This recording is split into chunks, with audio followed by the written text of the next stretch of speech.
வாய திறந்தாலே போய் தாண்டி சொல்லிருக்காரு. கத்தார்ல அவ அவர் கூட தான் இருந்திருக்கா. அதெல்லாம் பத்தாம இங்கேயும் வந்து அவர் ஏன் கூட இருக்கிற ஒரு மாசத்துல கூட 2-3 நாள் அவளை பார்க்க ஓடி இருக்காரு. அந்த அளவுக்கு அவளை பிரிஞ்சிருக்க முடியாம இருந்திருக்காரு. எப்படி அந்த ஆளை நான் நம்பினேன். அவன் மட்டும் இப்ப உயிரோட இருந்திருக்கணும். நானே சோத்துல விஷத்தை வச்சு கொண்டு இருப்பேன். சாரதா, என்ன அவன் இவன் சொல்லிட்டு இருக்க? அவங்க விஷவப்பன் கூட தான் சொன்னாங்க. அதை கேட்காம அவன் இவனு பேசுனதை கேட்டுட்டு இருக்கீங்க. ரெண்டுக்கும் சேர்த்து தாண்டி கேக்குறேன். என்ன பேச்சு இதெல்லாம்? அத்த அமைதியா இருந்திருங்க. உங்க பிள்ளைக்கு மரியாதை ஒண்ணுதான் குறைச்சலா? அவர் நிஜமாவே உயிரோட இருந்திருந்தா நான் மிதிச்சே சாவடிச்சிருப்பேன். இப்படி ஒரு புள்ளைய பெத்ததுக்கு நீங்களும் அததான் பண்ணணும்.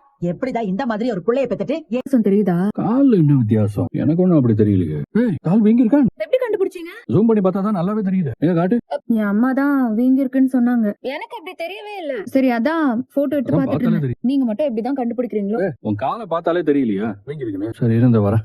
ஏங்க எங்க போறீங்க? வரேன் இருமா. எங்க போறாரு? என்னது இது? இந்த வீடு என்ன உங்க அப்பா சந்தானம் வாங்கி வச்ச வீடா?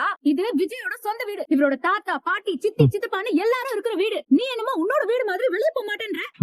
ஒழுங்கு மரியாதையா மூட்டைய கட்டிட்டு வெளிய போற வழிய பாரு. அதெல்லாம் போக முடியாது. போடா.